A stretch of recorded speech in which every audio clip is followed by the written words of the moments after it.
Hi friends, social post news అప్డేట్స్కు స్వాగతం. ఈరోజు మనం ప్రధానంగా ఒక విషయం మీద మాట్లాడుకుందాం. అదేంటంటే తెలంగాణ రాజకీయాల్లో కీలకమైన నేత, తెలంగాణ ఉద్యమకారుడు, మాజీ ముఖ్యమంత్రి కేసీఆర్ గారి అస్వస్థత గురించి.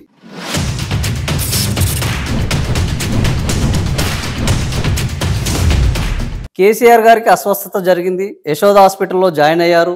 డాక్టర్ కేవీ రావు టీం ఆయనను పర్యవేక్షిస్తోంది. ఆయన high blood sugar, potassium levels తగ్గడం వల్ల ఆయనకు ఈ పరిస్థితి వచ్చింది. సాధారణ జ్వరమే. ప్రస్తుతం ఆయన ఆరోగ్యం నిలకడగా ఉంది అని వైద్యులు చెప్తున్నారు.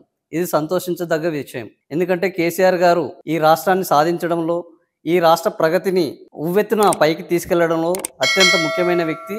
ఆయన 10 కాలాల పాటు ఆరోగ్యంగా ఆనందంగా ఉండాలని ప్రతి ఒక్కరు కోరుకోవాల్సిందే. అయితే ఈరోజు ఆయన ఈ అస్వస్థతకు కారణం ఏందనేది ఇక్కడ చర్చించుకుంటున్నాం. వాస్తవానికి ఢిల్లీకి రాజైన తల్లి కొడుకు అన్నట్టు తండ్రి ఎవరైనా, ఆయన ఎంత గొప్ప నాయకుడైనా, ఇంట్లో సమస్యలు, ఇంట్లో కూతురు కొడుకు కొట్లాడుకోవడం, విభేదాలు రావడం ఏ తండ్రికి కూడా మనశ్శాంతి ఇవ్వదు. ప్రస్తుతం కేసీఆర్ గారి కుటుంబంలో ఇదే విధానం కొనసాగుతుంది. ఎందుకంటే కేసీఆర్ గారు అధికారంలో ఉన్నంతకాలం చాలా దర్జాగా, హుందాగా, ఆరోగ్యంగానే ఉన్నారు దాదాపుగా.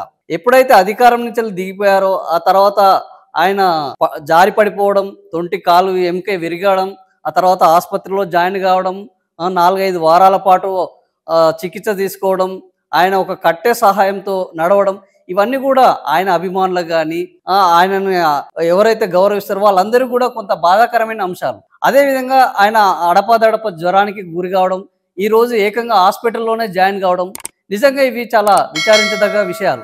ఈ దానికి కారణం ఏంది అని మనం లోతుగా కనుక ఆలోచిస్తే ఒక అంశం మన స్ఫురణకు ఖచ్చితంగా వస్తుంది.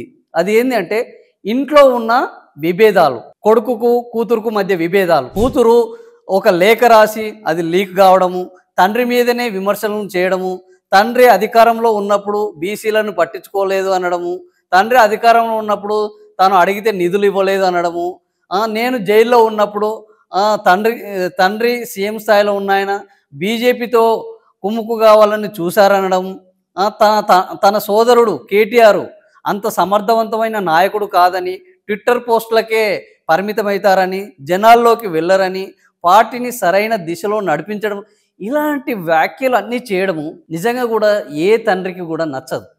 ఇంట్లోనే ఉన్నదే ఇద్దరు పిల్లలు. ఆ ఇద్దరు పిల్లలు ఒకరిపైన ఒకరు రోజు విమర్శలు చేసుకోవడము, కొట్లాడుకోవడం, ఒకరు సైలెంట్గా ఉన్న ఇంకొకరు ఊరుకోకుండా ఉండడము, కూతురు అయ్యుండి ఆమె కేసుల్లో ఇరుక్కోవడము, జైలుకు వెళ్ళడము, జైలుకు వెళ్ళొచ్చిన తర్వాత కూడా తన రాజకీయ ప్రస్థానంలో భాగంగా తనకు ప్రాధాన్యత దక్కడం లేదని, తనకంటూ కొన్ని కార్యక్రమాలను ఏర్పాటు చేసుకొని పార్టీ విధానాలకు వ్యతిరేకంగా పార్టీ నాయకులను, కార్యకర్తలను తగ్గించే స్థాయిలో పార్టీ విధానాన్ని ఒక తప్పుడు దారిలో తీసుకెళ్లే విధానంలో ఆమె చేస్తున్న కార్యక్రమాలు, ఒక పార్టీ అధ్యక్షుడిగా ఆ పార్టీని స్థాపించి ముందుకు తీసుకెళ్ళి దాన్ని స్థిరంగా మార్చి ఈరోజు అందరికీ అది కొంతమంది నీడనిచ్చే విధంగా తయారు చేసిన ఒక నాయకుడికి ఎప్పుడు కూడా ఇలాంటి విషయాలు సంతోషాన్ని ఇవ్వవు, మనశ్శాంతినివ్వవు.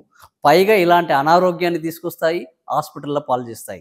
ఈరోజు ఆయన హాస్పిటల్లో పడ్డ తర్వాత అందరూ పరామర్శిస్తున్నారు. ఇది మంచిదే, పరామర్శించాల్సిన విషయమే. ఎవ్వరూ అనారోగ్యం పాలైనా, ఎవ్వరూ ఆసుపత్రి పాలైనా పరామర్శించడం మంచి సంప్రదాయం. కానీ ఈ పరామర్శించే ముందు ఆయన హాస్పిటల్ పాలు కావడానికి కారణం ఏంది? ఇట్లా ఉంటే ఇంకెన్నిసార్లు కారణమవుతారు అనే దాన్ని ఒక్కసారి ఆలోచిస్తే మా విజ్ఞప్తి కానీ, అటు బీఆర్ఎస్ శ్రేణుల విజ్ఞప్తి కానీ, ఈ ప్రతిపక్షాల విజ్ఞప్తి కానీ, కేసీఆర్ గారు అస్వస్థతకు కారణం కాకుండా ఉండడానికి వాళ్ళ కుటుంబంలో ఇలాంటి విభేదాలు తగ్గించాలి. ఈ విషయంలో కవిత గారు ఒక చొరవ తీసుకొని ఇంకా పార్టీ మీద విమర్శలు చేయడం మానేసి, అన్న మీద విమర్శలు చేయడం మానేసి, తండ్రి మీద విమర్శలు చేయడం మానేసి ప్రజల పక్షాన నిర్మాణాత్మకంగా పోరాడితే బాగుంటుంది.